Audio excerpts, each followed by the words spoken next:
বেনজির ইস্যুতে নতুন চমক, ব্যাংক অ্যাকাউন্ট খালি, বিক্রি করেছেন বাড়ি, দেশ ছাড়ার বিষয়ে জানেন না স্বরাষ্ট্রমন্ত্রী।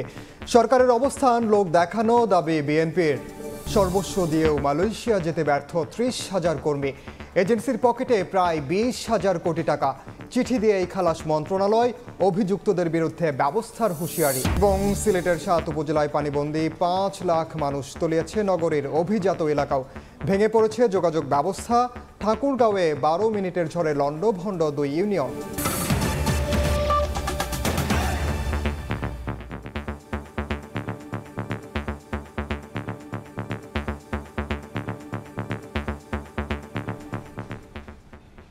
সময় সংবাদের সঙ্গে আছি আমি ওমর ইনাম। সাবেক আইজিপি বেনজির আহমেদ এবার দেখালেন নতুন চমক। সম্পত্তি জব্দের নির্দেশের আগেই সব বেচে দিয়ে গত 4 মে ঢাকা ছাড়েন তিনি। ইমিগ্রেশন থেকেই মিলেছে তার দেশ ছাড়ার তথ্য। যাওয়ার আগেই নিজের ও পরিবারের সদস্যদের নামে থাকা ব্যাংক অ্যাকাউন্ট থেকে তুলে নিয়েছেন টাকা।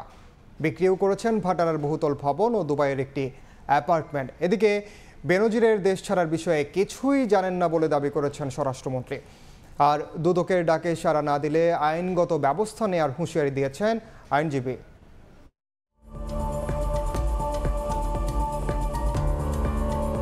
সময়ের অন্যতম আলোচিত সমালোচিত নাম সাবেক আইজিপি বেনজির আহমেদ। অনুসন্ধানে নেমে তার নামে বেনামে অঢেল টাকা ও সম্পত্তির খোঁজ পেয়েছে দুর্নীতি দমন কমিশন দুদক। অনুসন্ধানের অংশ হিসেবে আগামী 6 জুন বেনজিরকে তলব করেছে সংস্থাটি।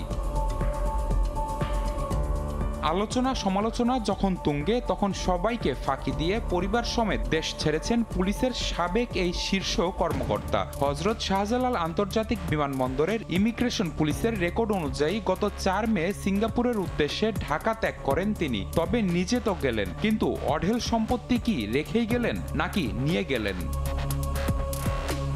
সূত্র বলছে ব্যাংকের অ্যাকাউন্টগুলো এখন প্রায় শূন্য। ব্যাংক অ্যাকাউন্টগুলো ফ্রিজ করার আগেই অ্যাকাউন্টের অধিকাংশ টাকা তুলে নেওয়া হয়েছে। শুধু ব্যাংক অ্যাকাউন্ট ফাঁকা করেই থেমে থাকেননি। সাম্প্রতিক সময়ের মধ্যে ঢাকার একটি বাড়ি ও দুবাইয়ের একটি অ্যাপার্টমেন্ট বিক্রিও করেছেন, এমন তথ্য পাওয়া গেছে। জানা গেছে সংযুক্ত আরব আমিরাতের দুবাইয়ে প্লাম জুমেরা ও মেরিনা এলাকায় বেনজিরের নামে বেনামে বেশ কয়েকটি অ্যাপার্টমেন্ট রয়েছে, যার মধ্যে জুমেরা এলাকায় 40 তলা কনকর্ড টাওয়ারে অবস্থিত একটি অ্যাপার্টমেন্ট গত কয়েকদিনের মধ্যেই প্রায় 29 কোটি টাকায় বিক্রিও করেছেন। দুবাইয়ের মস্কো নামের একটি বহুতল হোটেলে বেনজিরের যৌথ বিনিয়োগের তথ্যও রয়েছে। আর ঢাকার ভাটারা থানাধীন একটি অভিজাত আবাসিক এলাকায় বেনজিরের একটি 7 তলা ভবন ছিল, সেটিও সম্প্রতি বিক্রি করে দিয়েছেন। অনুসন্ধান শুরু হওয়ার পর এসব সম্পদ বিক্রি করা হয়েছে বলে জানিয়েছে দুদক। দুদকে জিজ্ঞাসাবাদ করার জন্য ডাকা হয়েছে। 9 তারিখ ওনার পরিবারবর্গকে ডাকা হয়েছে। কাজে আমরা দেখি 6 তারিখ কি হয়। যদি উনি আসলেই ওনাকে জিজ্ঞাসাবাদ করা হবে। আর যদি উনি না আসে, তখন আইন অনুযায়ী তার আইনগতভাবে যা প্রসিডিউর হওয়ার সেটাই চলবে। অনুসন্ধান মাঝপথে আছে, 2 দফায় জব্দ হয়েছে, জিজ্ঞাসাবাদের জন্য প্রসিডিউর চলছে। কাজে পূর্ণাঙ্গ অনুসন্ধান যখন হবে, তখন পূর্ণাঙ্গ চিত্রটা আপনি পাবেন। পাশের পুলিশ কর্তারাও এখন চিনছেন না বেনজিরকে। পুলিশ সদর দফতরের অন্তত 5টি কেনাকাটার খাত থেকে বিপুল অর্থ লোপাটে যেসব কর্মকর্তা সহযোগীর ভূমিকায় ছিলেন, তারাও বেনজিরকে ঘরের শত্রু বিভীষণ হিসেবে আখ্যা দিচ্ছেন। এবার তাদের ওপরও চোখ পড়েছে দুদকের। বেনজির পরিবারের সম্পদের তল্লাশির সঙ্গে ঘনিষ্ঠ হিসেবে পরিচিত কয়েকজন পুলিশ কর্মকর্তার নামেও সম্পত্তি কেনার তথ্য পেয়েছে দুদক। যদিও বেনজির আহমেদের দেশ ছাড়ার খবর জানেন না বলে দাবি করেছেন স্বরাষ্ট্রমন্ত্রী। তাকে তো এখনো আমরা নিষেধাজ্ঞা দেইনি। সেই নিষেধাজ্ঞার আগে চলে যেয়ে থাকে, আমি এখনো কিন্তু সঠিক জানি না সে আছে কিনা চলে গিয়েছে। যদি কেউ অন্যায় করে থাকেন, অন্যায়ভাবে ধন সম্পদ লুণ্ঠন কক্ষিগত করে থাকেন, আমাদের দেশে সেই অনুযায়ী তার বিধান রয়েছে বিচার করা, এবং সেই অনুযায়ী তার বিচার হবে। গত 23 মে বেনজির আহমেদ ও তার পরিবারের সদস্যদের নামে থাকা প্রায় 345 বিঘা জমি এবং 33টি ব্যাংক হিসাব জব্দের আদেশ দেয়া হয়। নিবিড় সাহা, সময় সংবাদ, ঢাকা। সবার চোখের সামনে দিয়ে বেনজির আহমেদের দেশের বাইরে চলে যাওয়া প্রমাণ করে সরকারের অবস্থান লোক দেখানো, এমন মন্তব্য করেছেন বিএনপি মহাসচিব মির্জা ফখরুল ইসলাম আলমগীর। আর আওয়ামী লীগের সভাপতি মণ্ডলীর সদস্য অ্যাডভোকেট কামরুল ইসলাম এমপি বলেছেন, বিএনপি গুজব ছড়িয়ে ও ষড়যন্ত্র করে দেশের উন্নয়ন, বাধাগ্রস্ত করতে চায়। রাজনীতির মাঠে থামছেই না আজিজ বেনজির বিতর্ক। সাবেক সেনাপ্রধান অবসরপ্রাপ্ত জেনারেল আজিজ আহমেদের মার্কিন নিষেধাজ্ঞা আর সাবেক আইজিপির দুর্নীতির ইস্যুর মধ্যে নতুন করে আলোচনায় এসেছে সপরিবারে বেনজির আহমেদের দেশত্যাগের গুঞ্জন। নিজ অ্যাকাউন্ট ফাঁকা করে সবার সামনে দিয়ে বেনজির আহমেদের বিদেশে চলে যাওয়াই প্রমাণ করে দুর্নীতির বিষয়ে সরকারের অবস্থান লোক দেখানো ছাড়া কিছুই নয়। এমন অভিযোগ করে বিএনপি মহাসচিব বলেছেন, শুধু একজন নয়, এমন অসংখ্য দুর্নীতিবাজ সৃষ্টি করেছে ক্ষমতাসীন। জাতীয় প্রেস ক্লাবে এক আলোচনার সভায় মির্জা ফখরুল এ দাবি করেন। বেনজির চলে গেছে সকলের চোখের নাগরিকদের পক্ষ দিয়ে, তাহলে এই যে কথা বলছেন যে কেউ ভাত ছাড় পাবে না, আমরা সবাইকে বিচার করি, সবাই, এটা কি আপনার মানুষকে আহম্মক মনে করেছেন? বাংলাদেশের মানুষকে, বাংলাদেশের মানুষ তো আহম্মক না, সবাই বোঝে যে এগুলো হচ্ছে আপনাদের সমস্ত লোক দেখানো প্রতারণা, যেভাবে এখন পর্যন্ত প্রতারণা করে আপনারা দেশ শাসন করছেন। এদিকে আওয়ামী লীগের সভাপতি মণ্ডলীর সদস্য অ্যাডভোকেট কামরুল ইসলাম বলেছেন, ষড়যন্ত্রের মাধ্যমে গুজব ছড়িয়ে মানুষকে বিভ্রান্ত করছে বিএনপি। তারা গণতন্ত্রে বিশ্বাসী নয় বলেই নির্বাচনে না এসে তা পণ্ড করার চক্রান্ত করে বলেও দাবি করেন তিনি। শনিবার সকালে কেরানীগঞ্জ ঘাটারচরে আয়োজিত এক স্মরণ সভায় একথা বলেন কামরুল ইসলাম। আমাদের উন্নয়নের ক্ষেত্রে সবচেয়ে বড় বাধা প্রতিবন্ধকতা সৃষ্টি করে ওই অপশক্তি ৭১-এর ঘাতকদের দল বিএনপি জামাত। সরকারের বিরুদ্ধে অবস্থানের পাশাপাশি তারা দেশের বিরুদ্ধে তারা অবস্থান গ্রহণ করে। গণতান্ত্রিক দল নির্বাচনের পক্ষে থাকবে, নির্বাচনে অংশগ্রহণ করবে, গণতান্ত্রিক যাত্রায় সব যাত্রায় তারা শরীক থাকবে, এটাই কথা। এটা গণতন্ত্রে বিশ্বাস করে বলে নির্বাচনে আসে না। দেশ বিরোধী অপশক্তির বিরুদ্ধে প্রতিরোধ গড়ে তুলতে সাধারণ মানুষের প্রতি আহ্বান জানান আওয়ামী লীগের এই নেতা। এই দেশের উন্নয়ন অগ্রগতি তারা চায় না। আহমেদ সালেহিন, সময় সংবাদ, ঢাকা। এদিকে রিক্রুটিং এজেন্সির গাফিলতির কারণেই অনেক শ্রমিক মালয়েশিয়ায় যেতে পারেননি বলে জানিয়েছেন প্রবাসী কল্যাণ প্রতিমন্ত্রী শফিকুর রহমান চৌধুরী।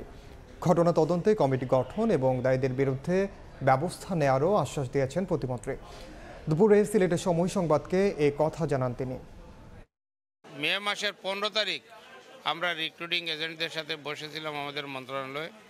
বসে আমি তাদেরকে বলেছি যে তোমাদের তালিকা দাও, ফ্লাইটের ব্যবস্থা করার জন্য আমি বিমানমন্ত্রীর সাথে আলাপ করেছি। তারা 11th আওয়ারে বলে এই মানুষ যাইবে, প্লেন দেন, এই দেন, সেই দেন। আমরা এই মানুষের দুর্ভোগ এবং ভোগান্তির জন্য দুঃখিত এবং যারা এই সমস্ত ব্যাপারের সাথে জড়িত, দুর্ভোগের কারণ, তাদের সেই কারণ আমরা নির্ধারণ করব, তদন্ত কমিটি করব এবং যারা দোষী হবে তাদের ব্যাপারে আইনানুগ ব্যবস্থা গ্রহণ করব। সংসদ সদস্য আনোয়ারুল আজিম মানার হত্যাকাণ্ড তদন্তে এবার নেপালে গেলেন ডিবি প্রধান হারুনুর রশিদ সহ 4 সদস্যের প্রতিনিধি দল। ঢাকা ছাড়ার আগে ডিবি প্রধান বলেন, আসামিরা অনেকেই কাঠমান্ডু রুট ব্যবহার করেছে। এছাড়া হত্যাকাণ্ডের মূল পরিকল্পনাকারী আখতারুজ্জামান শাহিনের সহযোগী সিয়াম নেপালে গ্রেফতার হয়েছে বলে শুনেছেন। এদিকে হত্যায় জড়িত সবাইকে আইনের আওতায় আনার হুঁশিয়ারি দিয়েছেন স্বরাষ্ট্রমন্ত্রী। এ মামলার তদন্তের জন্য নেপালে যান ঢাকা মেট্রোপলিটন পুলিশের গোয়েন্দা প্রধান হারুনুর রশিদ। তিনি বলেন, এ মামলার অনেক আসামি গা ঢাকা দিতে পারে নেপালে। মামলার তদন্ত এগিয়ে নেওয়ার জন্যই কাঠমান্ডু পুলিশের সঙ্গে সমন্বয় করবেন তারা। ইন্টারপোলের মাধ্যমে আমরা কাঠমান্ডু পুলিশকে জানিয়েছি যে এই এলাকায় এখানে সিয়াম সহ বেশ কয়েকজন আসামি, তারা কেউ চলে গেছে, কেউ আছে। এই বিষয়গুলি তাদেরকে আমরা অবহিত করেছি এবং তারা যদি থাকে তাদেরকে জন্য তারা গ্রেপ্তার করে। হত্যাকাণ্ডে জড়িত সবাইকে আইনের আওতায় আনার হুঁশিয়ারি দিয়ে স্বরাষ্ট্রমন্ত্রী বলছেন, পলাতক সবাইকে দেশে আনতে ব্যবস্থা নেওয়া হবে। যারা আমাদের কাছে ধৃত রয়েছে তাদের জবানবন্দি অনুযায়ী সিয়াম নেপালে ছিল। যারা এই খুন করেছেন কিংবা খুনের সহযোগিতা করছেন তাদেরকে আইন অনুযায়ী তাদের বিচার করে। তার মানে এবং নেপালে যিনি আছেন তাকে ফিরিয়ে আনার জন্য যত ধরনের ব্যবস্থা সেগুলো আমরা করব। 3 দিনেও সিলেট অঞ্চলের প্লাবিত এলাকা থেকে পানি নামেনি। সুরমা, কুশিয়ারা সহ বিভিন্ন নদ নদীর পানি এখনও বিপদসীমার উপরে। ডুবে আছে রাস্তাঘাট, ঘরবাড়ি। পানিবন্দী 7 উপজেলার কয়েক লাখ মানুষের দুর্ভোগ চরমে। তাদের অভিযোগ, দীর্ঘদিনেও খনন না করায় নদীর ধারণ ক্ষমতা কমে পানি নামতে পারছে না।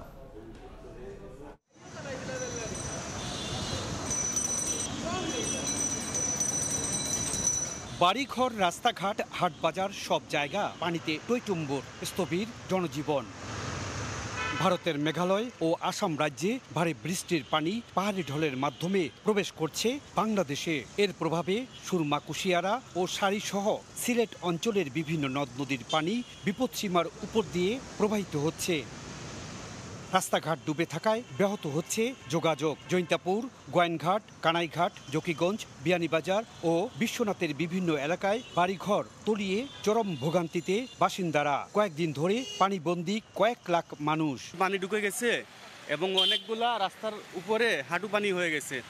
মানুষজন আসলে অফিস আদালতে যেতে সমস্যা হচ্ছে। পানি তো খালি বাড়তি আছে, পানি কমতি নাই, আর বড় সমস্যা আছে অনেক মানুষ। দীর্ঘদিন খনন না হওয়ায় নদীর ধারণ ক্ষমতা কমে দেখা দিয়েছে নাব্য সংকট। এতে উজান থেকে আসা পানি দ্রুত নামছে না দাবি স্থানীয়দের। এ ব্যাপারে সরকারের হস্তক্ষেপ চান তারা। পাশাপাশি জরুরি ভিত্তিতে ত্রাণ সহায়তা দেওয়ার দাবি দুর্গত এলাকার বাসিন্দাদের। নিচের তলে একবার পুরাপুরি পানিতে যাও, আর বাইরে কিছু মানুষ আছিল তারা চলিয়া গেছে। এদিকে সুনামগঞ্জের ধানকুনিয়া হাওরের ফসল রক্ষাপাত উপচে পানি ঢুকছে হাওরে। ফসল আগেই কেটে ফেলায় ক্ষতি হয়নি বলে দাবি এলাকাবাসীর। ইকরামুল কবির, সময় সংবাদ। সবশেষ পরিস্থিতি জানাতে এই মুহূর্তে সিলেটের গোয়াইনঘাট এলাকায় আছেন সহকর্মী ইকরামুল কবির। সরাসরি যাচ্ছি তার কাছে। আমি এই মুহূর্তে দাঁড়িয়ে আছি সিলেটের গোয়াইনঘাট উপজেলার শালুটিকর গোয়াইনঘাট সড়কে। এই সড়কটি গত বুধবার থেকে যোগাযোগ বিচ্ছিন্ন রয়েছে, অর্থাৎ সিলেটের সঙ্গে গোয়াইনঘাট উপজেলা সদরের যোগাযোগ সম্পূর্ণ বিচ্ছিন্ন রয়েছে। আমি যদি দেখাতে পারি, এই সড়কের উপর দিয়ে কোনো সময় নৌকা চলছে, কোনো সময় এই যে সিএনজি চালিত অটোরিকশাগুলো এখান কাছাকাছি কোনো জায়গায় হয়তো যাত্রী নিয়ে যাচ্ছে, আবার নষ্ট হয়ে যাচ্ছে। এই অবস্থায় এক ভোগান্তির মধ্যে পড়েছে গত বুধবার থেকে এই এলাকার বাসিন্দারা। এই এলাকার যদিও নদী যেগুলো ছিল, সারি নদী কিংবা ডাউকি নদী, সারিগাং নদী, এই সমস্ত নদী গত বুধবার বৃহস্পতিবার বিপদসীমার অনেকটা উপরে ছিল। তখন যে পানিগুলো ঢুকেছে সেই পানিগুলো বেরোতে সময় লাগছে। এখন এই এলাকার যে ছোট ছোট হাওরগুলো আছে কিংবা বাওর আছে, সেইগুলোর মধ্যে ঢুকে গিয়ে একেবারে এই এলাকার জলাবদ্ধতা সৃষ্টি হয়েছে। এই অবস্থা চলতে থাকবে আগামী বেশ কিছুদিন থেকে। তারপরেও যদি আবার পানি বাড়ে তখন পরিস্থিতি আরও অন্যদিকে যেতে পারে। অন্যদিকে সুরমা এবং কুশিয়ারা নদীর পানি বিপদসীমার 4টি পয়েন্টে বিপদসীমার উপর দিয়ে অতিবাহিত হচ্ছে। যদিও কিছু কিছু জায়গায় কমছে, তাও কমার যেই কমছে সেই পরিমাণটা অত্যন্ত কম। কোনো জায়গায় 2 সেন্টিমিটার, কোনো জায়গায় 3 সেন্টিমিটার করে কমছে। কয়েকদিন থেকে গত বুধবার থেকে সিলেট অঞ্চলে প্রায় 60টি উপজেলার মানুষ এক ভোগান্তির মধ্যে ভোগান্তি পড়েছে সিটি কর্পোরেশন এলাকার নগরবাসী। প্রায় 5টি ইউনিয়নের মানুষ, 5টি ওয়ার্ডের মানুষ ভোগান্তির মধ্যে পড়েছে। বাসা বাড়িতে পানি ঢুকে গিয়েছে। শাহজালাল উপশহর, যেটি সিলেটের সবচাইতে সমৃদ্ধ একটি এলাকা, শাহজালাল উপশহর জাতীয় গৃহায়ণ কর্তৃপক্ষ এই জায়গায় সব কিছু তৈরি করে দিয়েছে, কিন্তু সুরমা নদীর পাশে হওয়ার কারণে সেই জায়গায় জলাবদ্ধতা সৃষ্টি হয়েছে এবং যেটি মানুষের জন্য একটি ভোগান্তির কারণ হয়ে দাঁড়িয়েছে। সব কিছু মিলে যেটা বলছে পানি উন্নয়ন বোর্ড, এই পরিস্থিতি উন্নতি হতে হতে আরও 3-4 দিন সময় লাগবে। অন্যদিকে যে প্রশাসনের পক্ষ থেকে পর্যাপ্ত ত্রাণ সামগ্রী দেওয়া হচ্ছে, প্রায় 600-র মতন আশ্রয় কেন্দ্র খোলা হয়েছে। অন্যদিকে 2.5 লক্ষ টাকা নগদ দেওয়া হয়েছে। প্রায় 75 মেট্রিক টন চাল বিতরণ করা হয়েছে। যারা বিভিন্ন আশ্রয় কেন্দ্রে ছিল বা বিভিন্ন ঘরবাড়িতে পানি উঠে গিয়েছে তাদের জন্য সব কিছু করা হচ্ছে। কিন্তু পানি যেটা হচ্ছে সিলেটের পার্শ্ববর্তী একেবারে ভারতের লাগোয়া যে উপজেলা, সীমান্তবর্তী এই যে 5টি উপজেলা, জকিগঞ্জ, কানাইঘাট, জৈন্তা, গোয়াইনঘাট এবং কোম্পানিগঞ্জ, এটি হচ্ছে ভারতের সীমান্তবর্তী 5টি উপজেলায় ভারত থেকে পানিগুলো এখানে নামছে এবং নেমে একেবারে আকস্মিক বন্যা সৃষ্টি করে দিয়েছে। সেই আকস্মিক বন্যা একেবারে বন্যায় রূপ নিতে যাচ্ছে। মোটামুটি এই ছিল সিলেটের যে প্রায় 5 লাখ মানুষ পানিবন্দী হয়ে পড়েছে এবং তাদের ভোগান্তির শেষ নেই, তার সবশেষ খবর। সরাসরি যুক্ত ছিলাম সিলেটের গোয়াইনঘাটে। এছাড়া রিমালে বাগেরহাট সদর, শরণখোলা ও মোরেলগঞ্জ সহ বিভিন্ন এলাকার 12 কিলোমিটার বেড়ি বাঁধ ক্ষতিগ্রস্ত হয়েছে। ধসে গেছে ব্লক। মাটির পরিবর্তে বালু দিয়ে নির্মাণের অভিযোগ এলাকাবাসী ও স্থানীয় সংসদ সদস্যের। জরুরি ভিত্তিতে মেরামতের কাজ চলছে বলে জানিয়েছে পানি উন্নয়ন বোর্ড। ছড়িয়ে ছিটিয়ে আছে ব্লক, নদীতে নেমে গেছে ব্লক সহ নিচের মাটি, কোথাও আবার ধসে পড়েছে বেড়িবাঁধ। ঘূর্ণিঝড় আমপান ও ইয়াসের চেয়েও রেমালের আঘাতে বাগেরহাটের উপকূলীয় বেড়িবাঁধ বেশি ক্ষতিগ্রস্ত হয়েছে। ক্ষতচিহ্ন জানান দিচ্ছে ঝড়ের ভয়াবহতা। শরণখোলা, মোরেলগঞ্জ ও বাগেরহাট সদরের বিভিন্ন এলাকার 12 কিলোমিটার বেড়িবাঁধ ক্ষতিগ্রস্ত হয়। এছাড়া 2 কিলোমিটার এলাকার ব্লক ধসে পড়েছে। মাটির পরিবর্তে বালু দিয়ে বাঁধ নির্মাণ করায় এমন বেহাল দশা অভিযোগ নদীপাড়ের বাসিন্দাদের। এপারের মানুষ ওপার যেতে পারতেছে না, ওপারের মানুষ এপার আসতে পারতেছে না। অবদার নিচে সব বালি, কিন্তু যখন ঘূর্ণিঝড় যখনই ঠেলা যায় তখন অবদার সব খুললে বুললে ধুইয়ে পড়তে লইয়ে যায়, সব বালু দেশে। এখন একটু পানির আশা পাইলে আমাদের বেড়িবাঁধ সব বিলীন হয়ে যায়। বাঁধ ভেঙে যাওয়ার পরে আমাদের জনজীবন বিপর্যয়ের পথে প্রায়। সরকারের কাছে আকুল আবেদন যাতে তাড়াতাড়ি এই বাঁধটা করে দেয়। নির্মাণ ত্রুটি থাকায় বাঁধ ধসে গেছে বলে জানিয়েছেন স্থানীয় সংসদ সদস্য। এখানে যে প্রকল্পটি করেছে সেখানে আমরা দেখেছি যে তারা যে ব্লক দিয়েছে তার নিচে তারা বালু ব্যবহার করেছে এবং এই পানির স্রোতে বালু সরে গেছে, ব্লকগুলো উঠে গেছে। সেখানে যদি তারা মাটি ব্যবহার করত তাহলে ভালো হতো। ক্ষতিগ্রস্ত বাঁধ দিয়ে জোয়ারের পানি যেন ঢুকতে না পারে এজন্য জরুরি ভিত্তিতে নির্মাণ কাজ চলছে বলে জানিয়েছে পানি উন্নয়ন বোর্ড। জরুরি ভিত্তিতে বেশি ঝুঁকিপূর্ণ স্থানগুলোতে অলরেডি কাজ শুরু করে দিয়েছি, কাজ এখনও চলমান আছে। আশা করি এতে আমার পরবর্তী জোয়ারের পানি যাতে ভেতরে প্রবেশ করতে না পারে আমরা এই জন্য পদক্ষেপ নিচ্ছি। রেমালের প্রভাবে প্রায় 50টি স্থানে বাঁধ ভেঙে লোকালয়ে পানি ঢুকে পড়ে। সময় সংবাদ, বাগেরহাট। মহাপাপে নামমাত্র শাস্তি। সরকারি জমি ব্যক্তিগত দেখিয়ে ক্ষতিপূরণ বাবদ 7,35 লাখ টাকা হাতিয়ে নিয়েছেন জ্যেষ্ঠ সহকারী সচিব প্রমথ রঞ্জন ঘটক। এমন কাণ্ড ঘটিয়েছেন তাও আবার পদ্মা সেতু প্রকল্পে। গুরুতর এ অপরাধ প্রমাণিত হওয়ার পরও 3 বছরের জন্য পদাবনতির শাস্তি দিয়ে দায় সেরেছে জনপ্রশাসন মন্ত্রণালয়। সুমন আহমেদের ছবিতে আতিকুর রহমান তমালের রিপোর্ট। স্বাধীনতার পর বাংলাদেশের জাতীয় অর্জন কি কি? এমন প্রশ্নের উত্তরে নিশ্চয়ই শুরুর দিকেই থাকবে পদ্মা সেতুর নাম। দেশি বিদেশি ষড়যন্ত্র, কল্পিত অভিযোগ তুলে বিশ্বব্যাংকের সরে যাওয়ার পরও স্বপ্ন সেতুর সংযোগ ঘটে নিজেদের টাকায়। তাই পদ্মা সেতু শুধু একটি অবকাঠামো নয়, এটি বাঙালির হার নামানোর প্রতীক বটে। অহংকারের সেই প্রকল্পের জমি অধিগ্রহণ নিয়ে দুর্নীতির প্রমাণ পেয়েছে জনপ্রশাসন মন্ত্রণালয়। জনপ্রশাসন মন্ত্রণালয়ে তদন্ত রিপোর্ট বলছে, পদ্মা সেতু প্রকল্পের জন্য মাদারীপুরের শিবচর উপজেলার মাগুরখণ্ডে বেশ কিছু জমি অধিগ্রহণ করা হয়। 2020 সালের জুন থেকে 21 জুন পর্যন্ত মাদারীপুরের ভূমি অধিগ্রহণ কর্মকর্তা ছিলেন প্রমথ রঞ্জন ঘটক। তিনি জেলা প্রশাসকের মৌখিক নির্দেশ অমান্য করে সেই এলাকার খাস জমিকে অধিগ্রহণ দেখিয়ে 5 জনের নামে 7,35 লাখ টাকার চেক ইস্যু করেন। শুধু তাই নয়, ইস্যুকৃত চেকগুলোর ক্ষমতাপত্র সম্পাদন 2021-এর 11 জুলাই হলেও এই কর্মকর্তা পেছনের তারিখ দেখিয়ে চেকগুলো স্বাক্ষর করেন, কারণ মাদারীপুরে তার শেষ কর্মদিবস ছিল ওই বছরের জুন পর্যন্ত। অপকর্মের শাস্তি হিসাবে আগামী 3 বছরের জন্য প্রমথ রঞ্জন ঘটককে জ্যেষ্ঠ সহকারী সচিব থেকে পদাবনতি করে সহকারী সচিব করেছে জনপ্রশাসন মন্ত্রণালয়। শাস্তির কারণে 6ষ্ঠ গ্রেডে থাকা এই কর্মকর্তা 9ম গ্রেডের বেতন ভাতা পাবেন, তবে 3 বছর পর আবার বহাল হবেন আগের পদেই। শাস্তির এমন উদাহরণ রীতিমতো অবাক করার মতো।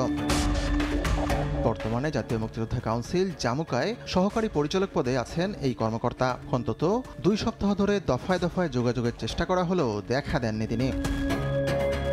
অবশেষে জামুকার মহাপরিচালকের নির্দেশে তিনি সাক্ষাৎ করার সুযোগ দেন সময় সংবাদকে। জানতে চাই যে 5 ব্যক্তির নামে 7,35 লাখ টাকা চেক ইস্যু করা হয়েছিল, সেই টাকার গন্তব্য কোথায় ছিল? যারা যে 5 জন ব্যক্তির নামে ক্ষতিপূরণ দেওয়া হয়েছে তাদের নামেই চেক হয়েছে।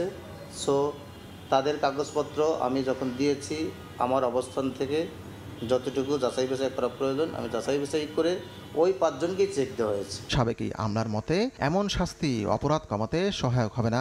অভিযোগটা ভেরি সিরিয়াস। এইসব ক্ষেত্রে অফিসারদের আসলে চাকরিতে রাখা উচিত না। এটা একটা ব্যাড মেসেজ যায় যে আপত্তিকর কিছু করলেও পার পাওয়া যায়। এদিকে এমন গুরুতর অভিযোগে লঘুদণ্ড দেওয়া হয়েছে বলে মনে করছেন বাংলাদেশ সচিবালয়ের একাধিক সিনিয়র সচিব। আতিকুর রহমান তমাল, সময় সংবাদ, ঢাকা। এয়ারবাস না বোয়িং, কোন কোম্পানির উড়োজাহাজ কিনছে বাংলাদেশ বিমান? বিষয়টি নিয়ে এখনও সিদ্ধান্ত চূড়ান্ত না হলেও বহরে ভিন্নতা আনতে চায় বিমান বাংলাদেশ। দ্বিতীয় ধাপের আর্থিক মূল্যায়নে এরই মধ্যে ইঙ্গিত মিলেছে এয়ারবাসের দিকেই ঝোঁক সংস্থাটির। তবে বাংলাদেশে এসে নিজেদের উড়োজাহাজ বিক্রির তদবির অব্যাহত রেখেছে বোয়িংয়ের উচ্চ পদস্থের দল। কাজল আব্দুল্লাহর রিপোর্ট। বাংলাদেশ বিমানের বহরে থাকা ২১টির মধ্যে ১৬টি রয়েছে বোয়িংয়ের। তাই যাত্রীদের নতুনত্ব দেয়া ও টেকনিক্যাল পরিসরে ভিন্নতা আনতে চায় বলাকা। তাই নজর রয়েছে ইউরোপীয় জায়ান্ট এয়ারবাসের দিকে, কিন্তু নিজেদের অবস্থান ছাড়তে নারাজ যুক্তরাষ্ট্রের বোয়িং। গত বছর জুড়েই ছিল সরকারের বিভিন্ন মহলে এয়ারবাস কেন্দ্রিক আলোচনা, কিন্তু কূটনৈতিক নানা চাপে আর্থিক ও বাণিজ্যিকভাবে লাভজনক কোন কোম্পানি তার সমীক্ষায় আর্থিক প্রস্তাবনা নেওয়া হয় দুই কোম্পানির কাছ থেকেই। টেকনিক্যাল কমিটির এয়ারবাসের দেয়া প্রস্তাবনা মূল্যায়ন রিপোর্টে জানুয়ারিতে বিমান দেখতে পায় এয়ারবাসের A350 মডেলের দুটি উড়োজাহাজ ও যন্ত্রাংশ কিনতে এবং প্রশিক্ষণে ব্যয় হবে প্রায় $100 কোটি, যা বাংলাদেশি টাকায় প্রায় 12,000 কোটি টাকা। এতে বড় ধরনের লোকসান হবে সংস্থাটির। কমিটির এই রিপোর্টের পর টনক নড়ে এয়ারবাসের। তারা বিক্রি মূল্য অর্ধেক কমিয়ে দেয়। এরপর এপ্রিলে আবার বৈঠকে বসে বিমানের কমিটি। এবার তারা বলে লাভজনক হবে এয়ারবাস। ওদিকে কাজ পেতে মরিয়া বোয়িং প্রথম প্রস্তাবে বলে দেয় যে দামে এয়ারবাস দুটি বিমান দিবে সে দামে তারা 4টি বিমান দিবে। তবে বোয়িংয়ের কারিগরি ত্রুটি নিয়ে সম্প্রতি বিশ্বব্যাপী নানা প্রশ্ন ওঠায় তাদের প্রস্তাব মূল্যায়ন কমিটির কাছে পাঠানোই হয়নি, এমনটাই জানান বিমানের সদ্য বিদায়ী এমডি। 737 ম্যাক্স নিয়ে অনেকগুলো ঘটনা ঘটেছে, সুতরাং আমরা হুট করে তো একটা জিনিসের উপর আমরা এটা যেতে পারি না। বোয়িং হোক আর এয়ারবাস হোক, এয়ারবাসে যেমন আমরা ফ্রেটার নিই নাই, বোয়িংয়েরও আমরা যে কোনো প্রপোজাল আসলেই তো আমরা এটা ধরেন এইটার উপর ইভ্যালুয়েট করতে পারি না। তবে এখনো হাল ছাড়েনি বোয়িং। সম্প্রতি প্রধানমন্ত্রীর সাথে যুক্তরাষ্ট্রের যে উচ্চ পর্যায়ের প্রতিনিধি দলটি দেখা করে তাদের মধ্যে বোয়িংয়ের উচ্চ পদস্থ একজন কর্মকর্তাও ছিলেন। বিমানের বোর্ডের থেকে একটা শক্তিশালী এবং খুবই এফিশিয়েন্ট একটা টিম গঠন করে দিয়েছি, অ্যান্ড তারা ইভ্যালুয়েশন করছে। আমরা আশা করি খুব দ্রুততার সঙ্গে তারা ইভ্যালুয়েশন শেষ করবে। পর্যবেক্ষণ মহলের মতে বোয়িং কত দ্রুত তাদের কারিগরি দুর্বলতার দিকটি ঠিক করবে তেমনি রয়েছে কোন উড়োজাহাজের সুবিধা বেশি থাকবে। পাশাপাশি পোশাক শিল্পের নতুন বাজার সম্প্রসারণে কাদের উড়োজাহাজ বেশি ভূমিকা রাখতে পারবে, এই বিষয়গুলোই নতুন বিমান বাছাইয়ে গুরুত্বপূর্ণ হয়ে উঠবে। সর্বোপরি সংশ্লিষ্ট দেশের সরকারগুলোর সাথে সম্পর্কের গভীরতার বিষয়টিও বিবেচনায় আসবে বলে ধারণা করছেন অভিজ্ঞ মহল। কাজল আব্দুল্লাহ, সময় সংবাদ, ঢাকা। দীর্ঘ অপেক্ষার অবসান। খুলনা মোংলা রেল পথে বাণিজ্যিকভাবে ট্রেন চলাচল শুরু হলো। সকালে বেনাপোল থেকে বেতনা এক্সপ্রেস যাত্রী নিয়ে খুলনার ফুলতলা হয়ে মোংলা যায়। পূর্ণ গতিতে ট্রেন চালাতে রেলপথ প্রস্তুত জানিয়ে প্রকল্প সংশ্লিষ্টরা বলছেন দ্রুতই বাড়ানো হবে ট্রেনের সংখ্যা। বেনাপোল ও মোংলা প্রতিনিধিকে সঙ্গে নিয়ে আবদুল্লাহ আল মামুন রুবেলের রিপোর্ট, ছবি তুলেছেন আব্দুল হালিম। হুইসেল বাজিয়ে খুলনার ফুলতলায় নবনির্মিত রেল স্টেশনে প্রথমবারের মতো যাত্রী নিয়ে প্রবেশ করল বাণিজ্যিক ট্রেন। অবসান হলো দীর্ঘ অপেক্ষার। কাজ শুরুর প্রায় 1 যুগ আর উদ্বোধনের প্রায় 7 মাস পর স্বল্প পরিসরে চালু হলো খুলনার ফুলতলা থেকে মোংলা পর্যন্ত নবনির্মিত রেলপথে ট্রেন চলাচল। সকাল 10:15টায় ট্রেনটি বেনাপোল স্টেশন থেকে ছেড়ে ফুলতলায় এসে পৌঁছায় দুপুর 12টায়। এরপর ছুটে চলে মোংলার পথে। এই রেলপথের মধ্য দিয়ে ভারতগামী যাত্রী ও 2 বন্দরের ব্যবসায়ীদের জন্য নতুন এক সম্ভাবনার দ্বার উন্মোচন হলো। আগে আমরা বাসে মোংলা গেলে 300-350 টাকা লাগতো, আর সেটি এখন আমরা যদি ট্রেনে যাই তাহলে আমাদের 85 টাকার ভিতরে যাইতে পারছি। আমাদের ভোগান্তি কম হবে, আমরা ভালোভাবে পৌঁছাতে পারবো। সরকারের এই পদক্ষেপ অবশ্যই যুগান্তকারী পদক্ষেপ। নতুন এ রেলপথে প্রতিদিন একবার বেনাপোল থেকে মোংলা পর্যন্ত যাতায়াত করবে কমিউটার ট্রেনটি। পথে নাভারন, ঝিকরগাছা, যশোর জংশন, সিঙ্গিয়া, নোয়াপাড়া, ফুলতলা, মোহাম্মদনগর, কাটাখালী, চুলকাঠি বাজারে থামবে ট্রেনটি। একইভাবে দুপুর 1টায় মোংলা থেকে ছেড়ে পৌঁছাবে বেনাপোলে।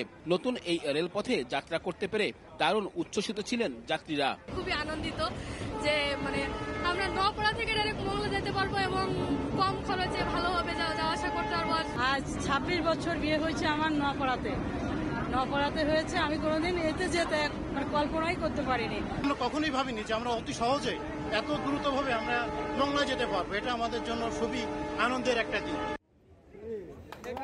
মোংলায় পৌঁছানোর পর প্রকল্প সংশ্লিষ্টরা যাত্রা শুরুর আনুষ্ঠানিক উদ্বোধন করেন। ফুল দিয়ে সাজানো হয় রেলের ইঞ্জিন। সব প্রস্তুতি শেষে সম্পূর্ণ স্বাভাবিক গতিতে ট্রেন চলছে জানিয়ে প্রকল্প সংশ্লিষ্টরা বলছেন দ্রুতই এ পথে ট্রেনের সংখ্যা বাড়ানো হবে।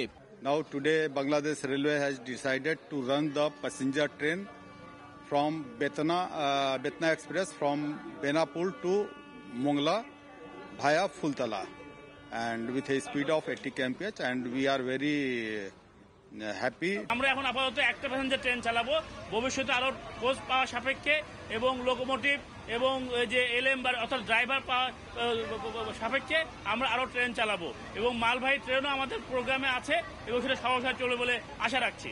7টি বগি নিয়ে মোংলা কমিউটার নামে ট্রেনটি সপ্তাহে 6 দিন যাতায়াত করবে। পদ্মা সেতুর পর দেশের দক্ষিণাঞ্চলের অর্থনৈতিক সবথেকে বড় সম্ভাবনা নিয়ে চালু হলো এই খুলনা মোংলা রেলপথ। যাত্রীবাহী ট্রেন চলার পর পণ্যবাহী ট্রেন চালু হলে দুই বন্দর ব্যবহার করে এ অঞ্চল দিয়ে আমদানি রপ্তানি বাণিজ্য আরও বাড়বে, এমনটাই প্রত্যাশা সবার। আব্দুল্লাহ আল মামুন রুবেল, সময় সংবাদ, মোংলা। সময় সংবাদে আরও থাকছে, ভারতের লোকসভা নির্বাচনের শেষ দফায় কেন্দ্রে বলিউড টলিউড তারকাদের মিলন মেলা। মোদির হ্যাটট্রিক নাকি কংগ্রেসের পুনরুত্থান, নজর বুথ ফেরত জরিপে।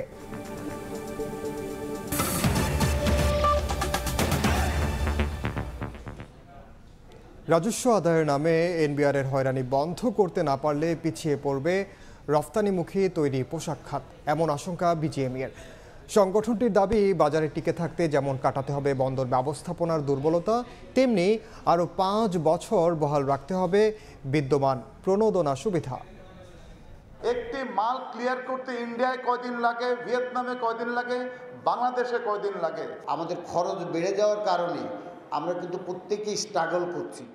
শনিবার দুপুরে রাজধানীর একটি হোটেলে বাণিজ্য সম্প্রসারণের পথে এমন নানা প্রতিবন্ধকতার চিত্র তুলে ধরেন তৈরি পোশাক রপ্তানিকারকদের সংগঠন বিজিএমইএর নেতারা। ঠিক এমন সময় মতবিনিময় সভার আয়োজন করা হলো যখন গত জানুয়ারিতে প্রায় $5 বিলিয়ন রপ্তানি আয়ের রেকর্ড ছোঁয়া খাতটির আয় এপ্রিলে নেমেছে $329 কোটি। বাজার প্রতিযোগিতায় টিকে থাকার পথে বিজিএমইএ সভাপতির সরাসরি দাবি, এনবিআরের হয়রানি বন্ধ করা না হলে পিছিয়ে পড়বে দেশের তৈরি পোশাক শিল্প।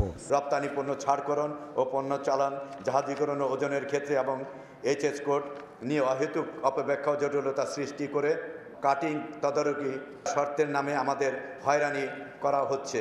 বাণিজ্যের স্বার্থে আমরা রপ্তানি প্রক্রিয়াগুলো ব্যবসা বান্ধব, দ্রুতকর, হয়রানিমুক্ত সহজীকরণের জন্য দাবি জানিয়েছি। এ সময় শিল্পের সম্ভাবনা, বৈদেশিক বাণিজ্য সম্প্রসারণ আর রাজস্ব আদায় সব মিলিয়ে সমালোচনামূলক সংবাদ করে সঠিক পথ দেখিয়ে সাংবাদিকদের পাশে থাকার আহ্বান জানান উদ্যোক্তারা। গঠনমূলক সমালোচনা করবেন, শুধু পজিটিভ নিউজ করবেন যে তা না, যেটা অথেন্টিক, যেটা সত্য কথা, আশেপাশের দেশের সাথে কম্পেয়ার করে আমাদের এই শিল্পকে এগিয়ে নিয়ে যাওয়ার জন্য যে নিউজগুলো হওয়া উচিত আপনারা সেইভাবেই করবেন। 2030 সাল নাগাদ পোশাক খাতের রপ্তানি আয় 100 বিলিয়নে ঠেকাতে সরকারের নীতি সহায়তা অব্যাহত রাখার দাবি জানায় বিজিএমইএ। কামরুল হাসান সবুজ, সময় সংবাদ, ঢাকা। ঈদুল আজহা সামনে রেখে দেশের বিভিন্ন স্থানে জমে উঠেছে কোরবানির পশুর হাট। বিস্তারিত জানাতে এই মুহূর্তে নওগাঁর মহাদেবপুর হাটে আছেন সহকর্মী এমআর রকি। সরাসরি যাচ্ছি তার কাছে। কোরবানি ঈদকে লক্ষ্য রেখে প্রান্তিক খামারিরা যে গরু লালন পালন করে থাকেন, এসব গরু কিন্তু শেষ সময়ে হাটে তুলে থাকেন। তবে আমরা দেখছিলাম ঈদের যেহেতু আরো প্রায় 15-16 দিন রয়েছে, এই সময়ের মধ্যে কিন্তু যেসব খামারি বা গ্রাম পর্যায়ে যারা গরু লালন পালন করেন 1টি 2টি 3টি করে, তারা এই হাটগুলোতে এই মুহূর্তে গরু নিয়ে আসছেন এবং হাটে কিন্তু গরুর সরবরাহটা এই মুহূর্তে মাঝারি জাতের যে গরু, এই গরুগুলোর যোগানটা বা সরবরাহটা বেশি লক্ষ্য করা যাচ্ছে এবং হাটগুলোতে এই গরুগুলো কিন্তু কেনার জন্য স্থানীয় যে ব্যাপারী তারা এই মুহূর্তে হাটে ভিড় করছেন। তবে বড় যেসব গরু, এই গরুগুলো কিন্তু যারা নিয়ে আসছেন তারা বলছেন যে কাঙ্ক্ষিত দর কিন্তু তারা এই মুহূর্তে পাচ্ছেন। এর অর্থ হচ্ছে দূরের যে ব্যাপারীগুলো তারা কিন্তু হাটে এখনো তেমন নামেনি, ফলে বড় গরু যারা নিয়ে আসছেন তারা অনেকটা হতাশা প্রকাশ করছেন। মাঝারি জাতের ষাঁড় গরুই কিন্তু বেশি বেচা কেনা করছেন বা বেশি এখানে দর হাঁকিয়ে কেনা বেচাটা চলছে। তবে যেহেতু ঈদের কিছু সময় রয়েছে, যারা এখানে গরু একটা কুরবানি দিবেন, অনেকটা দর দেখছেন, আসলে আরো কিছুদিন সময় রয়েছে, এই হাট বা আরো 2-1টি হাট দেখবেন, এরকম ভাবে কিন্তু এক ধরনের দর কষাকষি, হাঁকাহাঁকি এবং সকাল থেকে আমরা দেখছিলাম দুপুর পর্যন্ত এই হাটটি কিন্তু নওগাঁর মহাদেবপুরের একটা বড় হাট। এখানে যে পরিমাণ গরু এসেছে সেই গরুগুলো কিন্তু কেনা বেচার চেয়ে দর হাঁকাহাঁকিটাই বেশি হচ্ছে এবং এখানে যে গরুগুলো উঠেছে মাঝারি জাতের ষাঁড় গরুগুলো, বিশেষ করে 100 কেজি বা 110 কেজি ওজনের একটি গরু বিক্রি হচ্ছে 75 বা 70 হাজার টাকা। একটু দৃষ্টিনন্দন বা দেখতে ভালো হলে সেই গরুগুলোর দর কিন্তু 2-3 হাজার টাকা কিছুটা বাড়তি এখানে আমরা দেখতে পাচ্ছিলাম। তবে দরের জায়গাটা যাই হোক না কেন, যেহেতু সময় রয়েছে, এখানে যারা কিনতে আসছেন ক্রেতাদের সঙ্গে কথা বলছিলাম, তারা বলছেন যেহেতু কিছুদিন সময় রয়েছে, আগাম গরু কিনে অনেকটা খরচের খাত কিন্তু বেড়ে যায় বা খরচ করতে হয়, এ কারণে তারা একটা সময় নিয়ে গরু কিনবেন বা এই হাটগুলোতে একটা দর কষাকষিটা এই মুহূর্তে বেশি লক্ষ্য করা যাচ্ছে। তবে এবার যে বিষয়টি এখানে যারা খামারি তারা বলছেন এবার কিছুটা গোখাদ্যের দর বেশি হওয়ার কারণে উৎপাদন খরচ বা গরু লালন পালন করতে কিন্তু খরচের খাতটা অনেক বেড়েছে। ফলে তারা যে প্রত্যাশা করছেন যে একটা 100 কেজি ওজনের গরুর যে দাম স্বাভাবিক গত বছরে যে বিক্রি করেছিলেন তার চেয়ে অন্তত পক্ষে এবার 5,000 বা 6,000 টাকা একটা বাড়তি প্রত্যাশা করছেন। তবে হাটগুলোতে যে পরিমাণ গরু এখন পর্যন্ত এখানে উঠেছে সেই তুলনায় কিন্তু ব্যাপারীর উপস্থিতি কিছুটা কম থাকার কারণে দরের জায়গাটাও কিন্তু অনেকটা নমনীয় বলছেন এখানকার ক্রেতা এবং বিক্রেতারা। তো এই ছিল নওগাঁর মহাদেবপুরের সার্বিক গরু বেচা কেনার খবর আমার কাছে। দেশের বাইরের খবর, আর কিছুক্ষণের মধ্যে শেষ হচ্ছে ভারতের 18তম লোকসভা নির্বাচনের শেষ দফার ভোট গ্রহণ। 8 রাজ্যের 57টি আসনে প্রায় 11 কোটি ভোটার 904 প্রার্থীর ভাগ্য নির্ধারণ করবেন। এ দফার ভোটে নজর নরেন্দ্র মোদীর কেন্দ্র বারাণসীতে। তৃণমূলের অভিষেকের ভাগ্য নির্ধারণ হবে ডায়মন্ড হারবারে। এদিকে রাজনীতিবিদদের পাশাপাশি এদিন ভোট দেন বলিউড টলিউডের তারকারাও। বিস্তারিত জানাচ্ছেন সুব্রত আচার্য। সকাল থেকেই লম্বা লাইনে দাঁড়িয়ে এভাবেই গণতান্ত্রিক অধিকার প্রয়োগ করছেন দেশটির সাধারণ ভোটাররা। লোকসভার 543 আসনের মধ্যে শেষ হয়েছে 486 সংসদীয় আসনের ভোট। যেই জিতুক সে যেন দেশের একটু কিছু কাজ করে। 2-4টে জায়গায় মেশিন খারাপের সংবাদ পেয়েছি, মেজর কোনো সমস্যার কোনো আমি পাইনি।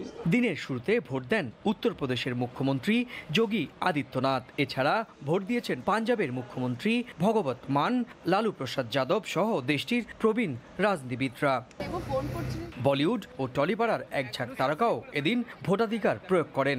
প্রতি বছর সবসময় আমার মনে হয় এই ডেমোক্রেটিক রাইট প্রত্যেকটা মানুষের দেওয়া উচিত এবং সেটা আমাদের ডেমোক্রেটিক রাইট আর আমাদের সেটা এক্সারসাইজ করা উচিত। শান্তিপূর্ণভাবে ভোট হচ্ছে, সবাই ভোট দিচ্ছে।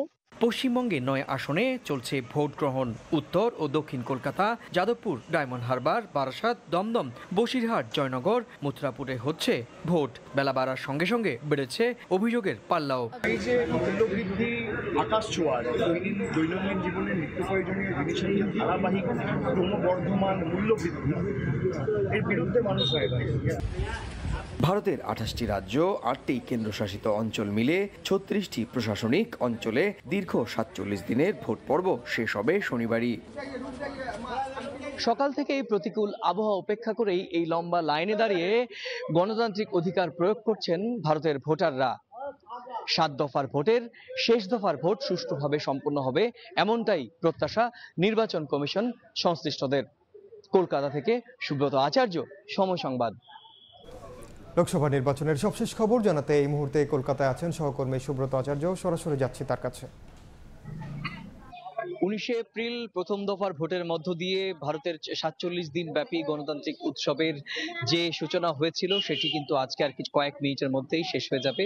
7 দফার নির্বাচন আজকে সপ্তম দফা এবং সপ্তম এবং শেষ দফা। আর ঘড়ির কাঁটা মাত্র কয়েক মিনিট বাকি।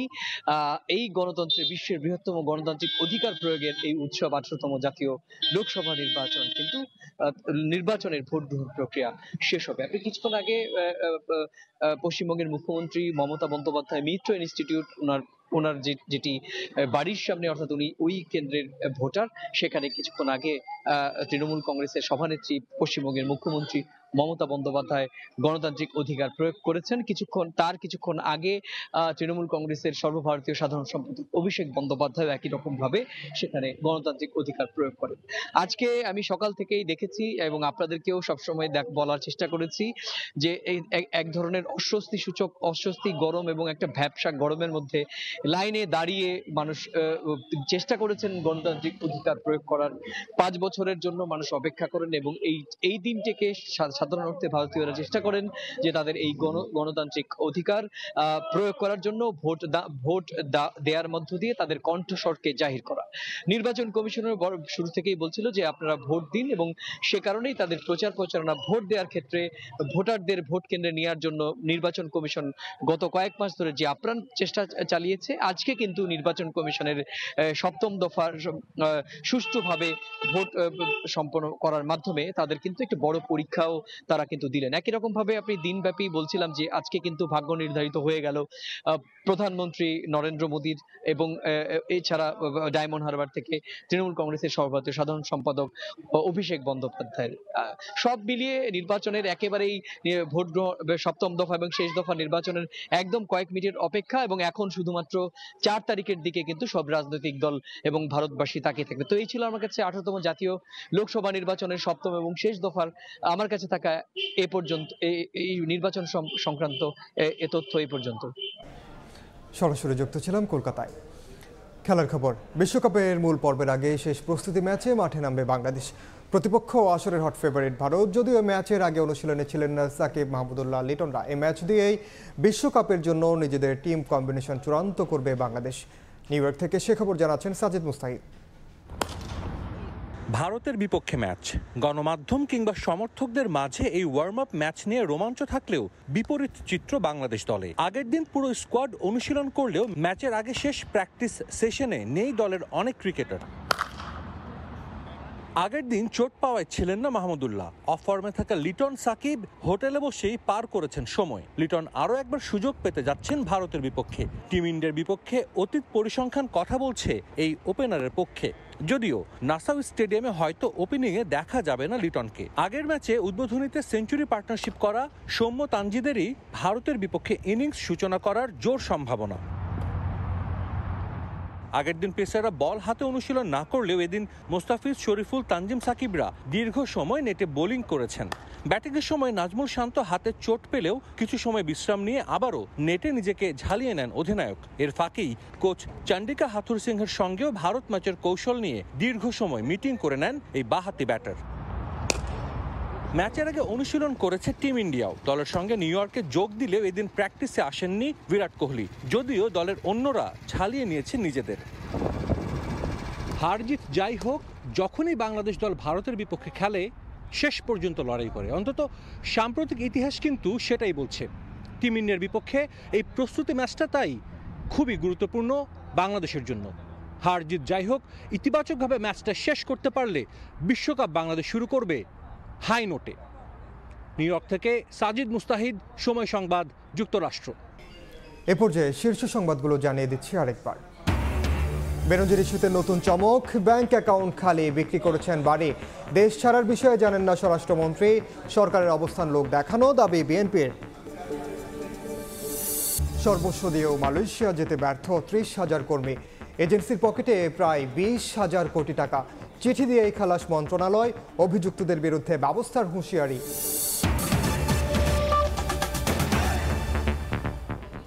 এ ছিল সময় সংবাদে। বাংলার সময়ের সঙ্গে থাকবেন সহকর্মী শায়লা রহমান ইমা। ধন্যবাদ ইনান। বাংলার সময় নিয়ে ফিরছি কিছুক্ষণ পর, সঙ্গেই থাকুন সময়ের।